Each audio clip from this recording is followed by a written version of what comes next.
Hello guys, मेरा नाम है उर्वी और मैं कहानियाँ सुनाती हूँ। तो आज की हमारी कहानी, अगर आपने कभी भी अपनी लाइफ में एक सच्चा दोस्त, एक माँ, एक पिता के प्यार को कभी भी महसूस किया है तो ये आपके दिल को छू लेगी। तो बिना किसी देरी के कहानी शुरू करते हैं। कहानी काले से कोयले की खदानों में शुरू होती है, जहाँ पे इनका मालिक आज काफ़ी ज़्यादा टेंशन में है। शायद सरकार ने अपने फैसले बदल लिए हैं और ये कोयले की खदानों पे वो अपना अधिकार पाना चाहती है, जो चीज़ इनके लिए काफ़ी ज़्यादा हॉरिफिक है अभी के लिए। जब वो यहाँ से घर जाते हैं तो इन्हें पता चलता है कि पूरे घर में रायचरण और अनुभव ने अपना कहर मचा के रखा है। हालांकि जो रायचरण है वो एक नौकर ही है, या कह सकते हैं कि दाई या फिर दरबान। पर जब से वो इनके घर में आया है, वो था तो एक छोटा सा 12-13 साल का बच्चा है, पर इनके बच्चे को उसने अपने बच्चे की तरह ही पाला है। और सभी उसको यही सवाल करते थे कि आखिरकार एक बच्चा कैसे बच्चे की देखभाल करता है। पर जैसे कि कोयले में काम करते करते ये हीरो को परखना सीख चुके थे, तो सीन कुछ साल बाद शिफ्ट होता है और हम देख पाते हैं रायचरण और अनुभव को। अनुभव का बचपन का दोस्त और साथी और कोई नहीं बल्कि रायचरण है, और वो उसको रायचू रायचू कह के ही बुलाता है, तो हम आगे इसको रायचू कह के ही बुलाएंगे। स्कूल से आते वक्त इनकी एक बात पे बहस हो जाती है, पर रायचू की कोशिश यही रहती है कि चाहे कुछ भी हो, पर अनुभव कभी नाराज न रहे, उसके चेहरे पे एक चमचमाती मुस्कान रहे। दूसरी ओर हम देख पाते हैं कि अनुभव के पिता अभी एक ट्रेजेडी में फंस चुके हैं। यहाँ पे ये सभी कोयले की खदानों के मालिक जमा होते हैं और इन्हें पता चलता है कि बहुत जल्द सरकार इनकी अथॉरिटी में आने वाली 70% माइल का प्रॉफिट अपने पास रखने वाली है, जिस वजह से इनको काफ़ी ज़्यादा लॉसेस को फेस करना पड़ेगा। तभी इसी दौरान हम देख पाते हैं कि रायचरण और अनुभव फाइनली घर आ चुके हैं। ये पूरी तरह बारिश में भीगे हुए नहाए हुए आए हैं, पर रायचरण तो अभी भी अनुभव को अपने गांव लेके जाना चाहता है। उसकी बहन की शादी जो है, तो यहाँ पे ये मालिक नौकर का रिश्ता भूल के अनुभव भी उसी के साथ जाना चाहता है, जिस वजह से यहाँ पे इनका जो बॉस होता है वो उनको परमिशन दे देता है। कई बार तो हमें लगता है कि आखिरकार ये कौन सा रिश्ता है जो इन दोनों को एक दूसरे से बांधे हुए है। हम देख पाते हैं कि रायचू और अनुभव यहाँ पे आ जाते हैं अपने छोटे से गांव में, जहाँ पे अनुभव के लिए ये दुनिया काफ़ी ज़्यादा नई थी, ऐसे वो हवेली का मालिक था। पर यहाँ पे इसके साथ वो उसी की तरह जीने लगता है। यहाँ पे हम मिल पाते हैं भूरी से, जो कि है रायचू की वाइफ, और उसकी बहन से भी। अनुभव को देख के ये दोनों काफ़ी ज़्यादा खुश हो जाते हैं और यहाँ पे अनुभव काफ़ी ज़्यादा एंजॉय करता है इन सभी पलों को जो उसने रायचू के घर पे बिताए थे। वो उन सभी यादों को कैमरे में कैद करने लगता है। और दूसरी ओर हम देख पाते हैं कि कुछ ही दिनों में यहाँ पे रायचू की बहन की शादी हो जाती है और उसके बाद ये लोग फिर से अपने शहर की ओर लौट जाते हैं। लौटते वक्त यहाँ पे अनुभव इस बात से अनजान है कि उसके पिता ने वो माइल की कंपनी अभी बेच दी है और अभी वो अपना सब कुछ यहाँ से छोड़ के जाने वाले हैं। हम देख पाते हैं कि रायचू उससे ये बात छुपाने की काफ़ी कोशिश करता है, पर कहीं ना कहीं अपने मन में अनुभव ये सच्चाई जान चुका था कि शायद वो जो उसके नौकर चाकर थे, जो उसकी शान और शोहरत थी, वो कहीं खो गई है। पर उसके भी खो जाने से ज़्यादा डर उसको रायचू से दूर होने का था, जो डर कुछ ही दिनों में सच हो जाता है और ये लोग यहाँ से दूसरे शहर चले जाते हैं। रायचू भी बेमन से अपने गांव चला जाता है। गांव जाके वो अपनी खेती बाड़ी संभालने लगता है। आज से 20 साल का वक्त बीत जाता है। तभी अचानक इनके घर पे एक आदमी आता है। हट्टा कट्टा पुलिस नौजवान लग रहा था। अनुभव की फोटो दिखा के वो उसे पूछने लगता है कि इस लड़के को तुमने कभी देखा है? इसको किसी ने किडनैप कर लिया है। तो यहाँ पे रायचू बताता है ये तो हमारे छोटे मालिक है, पर वो तो 20 साल पहले ऐसे थे, अभी तो वो बड़े हो गए होंगे ना। अभी अनुभव की स्माइल देख के वो समझ सकता है कि अनुभव वही छोटा मालिक है, वही छोटा बच्चा है जो बचपन में उसके हाथों में खेला है। यहाँ पे अनुभव फिर से रायचू को आज अपने बेटे की परवरिश के लिए एज अ दाई माँ, एज अ दरबान उसे बुलाने आया है, जो जान के रायचू काफ़ी ज़्यादा खुश हो जाता है। पर भूरी काफ़ी ज़्यादा स्ट्रेस है इस वजह से। यहाँ पे भूरी नहीं चाहती कि रायचू दोबारा उससे दूर हो जाए, तो रायचू भी उसे प्रॉमिस करता है कि वो कुछ वक्त के लिए ही यहाँ से जा रहा है, वो जल्दी वापस आ जाएगा। पर जब वापस वो हवेली में पहुँचता है और सिद्धू को देखता है, यानी कि अनुभव के बेटे को, तो वो अपनी वाइफ से किया हुआ वादा भूल जाता है और सिद्धू के साथ खेलने लगता है।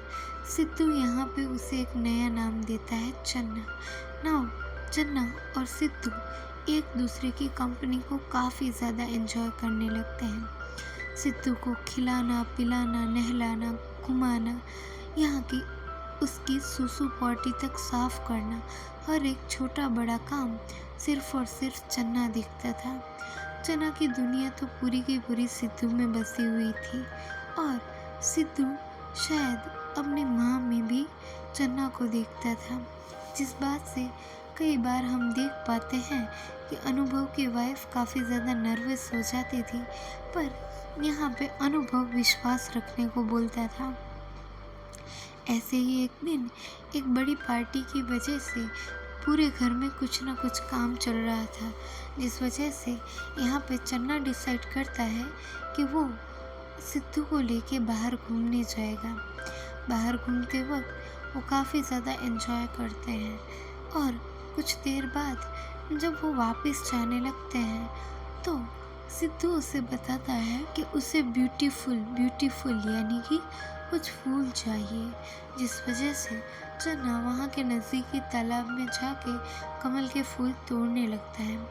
तभी अचानक काले बादल गरजने लगते हैं, तो चन्ना आसमान से बात करने लगता है, पर उसकी कुछ देर की देरी में वहाँ से जब वो पीछे मुड़ के देखता है तो उसे सिद्धू कहीं नहीं दिखता।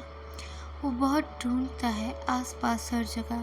दूसरी ओर सिद्धू की माँ भी काफ़ी ज़्यादा नर्वस हो जाती है कि यहाँ पे मौसम ख़राब हो रहा है और रायचरण अभी भी उसके बेटे को लेके नहीं आया।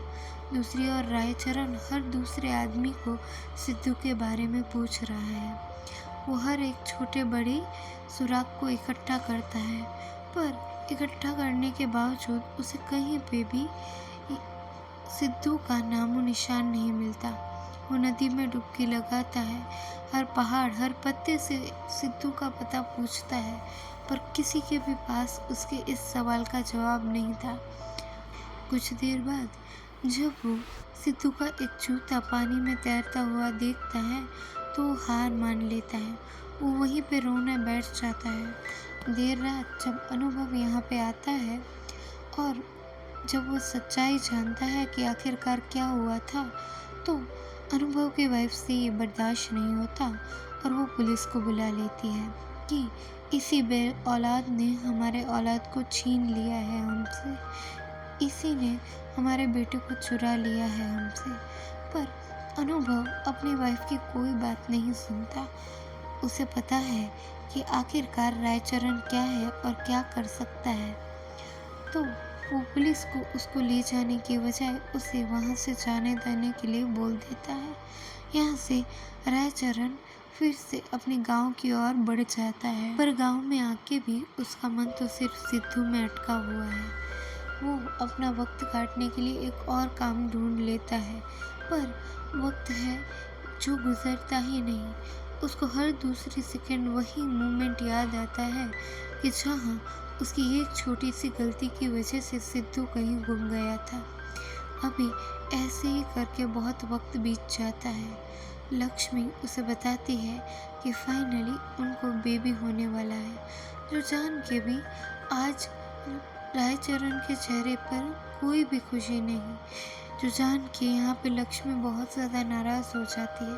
वो उसे समझाने की लाख कोशिश करती है कि तुम्हारी वजह से कोई सिद्धू नहीं गया, जिसका जितना वक्त लिखा होता है वो उतना ही जीता है। पर रायचरण कहाँ पे किसी की कुछ सुनने वाला था।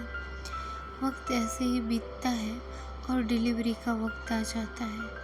उनके पास भी एक हंसता खेलता हुआ बेटा आता है, पर बेटे को इस दुनिया में लाते लाते लक्ष्मी खुद इस दुनिया से चली जाती है और यहाँ से रायचरण की बहन बच्चे की जिम्मेदारी के लिए आती है। पर रायचरण को तो कोई दिलचस्पी नहीं अपने सगे औलाद में।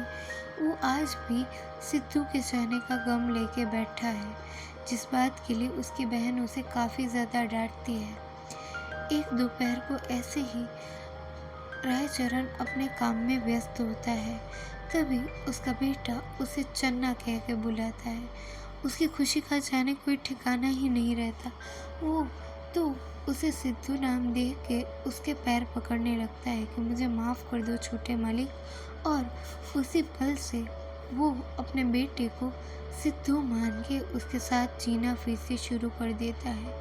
उसकी हर छोटी से छोटी और बड़ी से बड़ी हर एक चीज़ का वो ख्याल रखता है।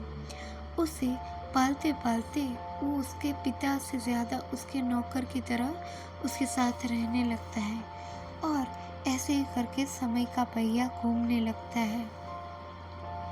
आज सिद्धू इतना बड़ा हो चुका है कि 11 साल कैसे बीत गए कुछ समझ ही नहीं आता, और आज भी सिद्धू अपने पिता को चन्ना कह के बुलाता है और चन्ना उसको छोटे बाबू। उसको स्कूल भी ऐसा मिला है जो बड़े लोगों का हो। यहाँ पे चन्ना अपना पेट काट कर भी सिद्धू को हर एक वो खुशी देना चाहता है जो शायद सिद्धू के सगे माँ बाप उसके लिए करते, पर वो ये बात भूल चुका है कि वो ही उसका पिता है। उसके बड़े बड़े सपनों में कहीं भी कोई चूक ना हो। इसी दौरान सिद्धू डिमांड करता है कि उसे कंप्यूटर चाहिए, तो अपने मालिक के पास जाके पैसे मांगने लगता है और इस बात के लिए उसकी बहन भी काफ़ी उसे समझाने की कोशिश करती है कि वो तुम्हारा बेटा है, ना कि कोई छोटा मालिक, तो उसे अपने बच्चे की तरह ट्रीट करो। पर चन्ना को किसी की कोई बात से फ़र्क नहीं और वो अपने बेटे का हर सपना पूरा करना चाहता है। इसी दौरान एक दिन उसको अपने ही पुराना एक साथी मिल जाता है जो अनुभव के पिता का गाड़ी का ड्राइवर था ना। उसे यहाँ देख के ये दोनों एक दूसरे को पहचान जाते हैं और काफ़ी खुश हो जाते हैं। तो कुछ ही देर में वो उनके बारे में भी बात करना शुरू कर देते हैं। पर जब वहाँ पे सिद्धू आता है तो यहाँ पे जो ड्राइवर होता है उससे भरोसा ही नहीं होता कि आखिरकार एक मामूली से नौकर का बेटा ऐसा कैसे हो सकता है। तो वो शक भरी नज़रों से देखने लगता है यहाँ पे चन्ना को ना। चन्ना की आंखों में भी ये ड्राइवर का दिमाग बैठ जाता है। अब उसे हर जगह वही ड्राइवर दिखता है जो कहता है कि उसने उसके मालिक के बेटे को चुराया है या फिर उसका खून कर दिया है और जल्द ही शायद वो अपने बेटे को भी मार डाले ना। ये सारी चीज़ें उसके काम पे इफ़ेक्ट करने लगती है। वो रातों को सो भी नहीं पाता, तो फैसला कर लेता है कि अब वो इस जगह पे रहेगा ही नहीं। वो ये गांव छोड़ के कहीं दूर अपना बसेरा बसाएगा जहाँ पे उसे कोई न जानता हो। ऐसे ही वो निकल पड़ता है गैंगटॉक की ओर। वहाँ पे जाके भी वो फिर से अपने बेटी के हर एक सपने को पूरे करने की दौड़ में चला पड़ता है।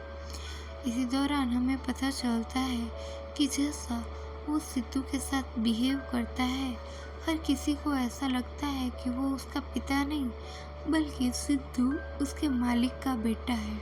इसी दौरान एक स्कूल मीटिंग होती है जहाँ पे वहाँ का प्रिंसिपल काफ़ी ज़्यादा इंकरेज करता है सिद्धू की एजुकेशन और उसकी एबिलिटीज़ को, पर रायचरण उस चीज़ को ज़्यादा समझ नहीं पाता। यहाँ से निकलते वक्त वो अभी सिद्धू से ये सब डिस्कस ही कर रहा होता है तो सिद्धू पीछे छूट जाता है। जब वो मुड़ के देखता है तो उसे समझ आता है कि वो यहाँ से एक कंप्यूटर लेना चाहता है। तो अंदर मोल भाव करके जब रायचरण उससे डिज़ाइन पूछने आता है तब तक सिद्धू उसकी आंखों से ओझल हो चुका था। बहुत कोशिश करता है, वो इधर उधर ढूंढने लगता है। उसके मन में वही डर वापस आ जाता है कि कहीं उसने सिद्धू को दोबारा खो तो नहीं दिया। पर तभी अचानक पीछे से एक आवाज़ आती है, बाबूजी, और वो तुरंत उसकी ओर दौड़ पड़ता है और दौड़ते ही उसको 2 तमाचे लगा देता है। वो उसके लिए फिक्रमंद था। पुलिस वाले भी उसको ही डांटने लगते हैं कि अपने बेटे का ख्याल नहीं रख सकते तुम।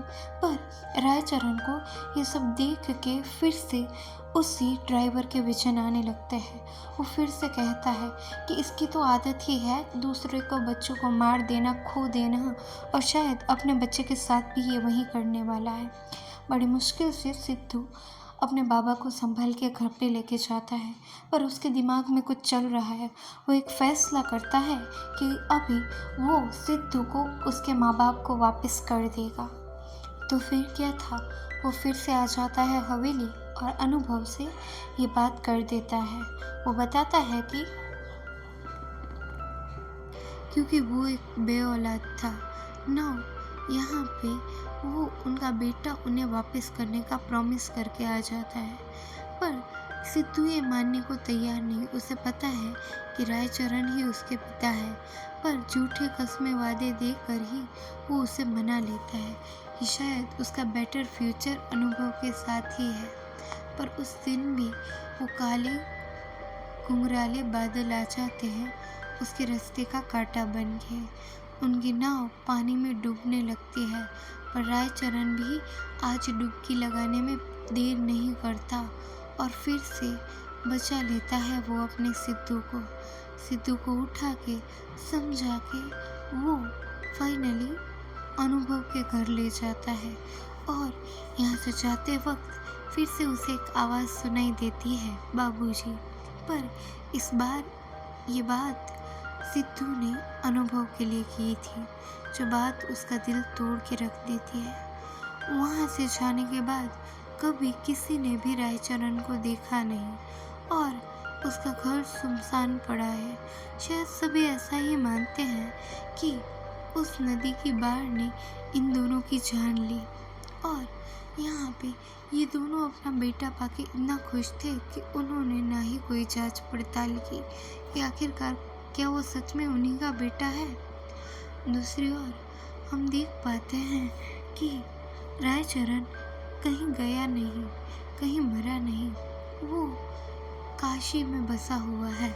वहाँ पे भी वो दाई का काम करता है, दरबान का, और दिन भर के काम के बाद रात को वो लक्ष्मी से बातें करता है।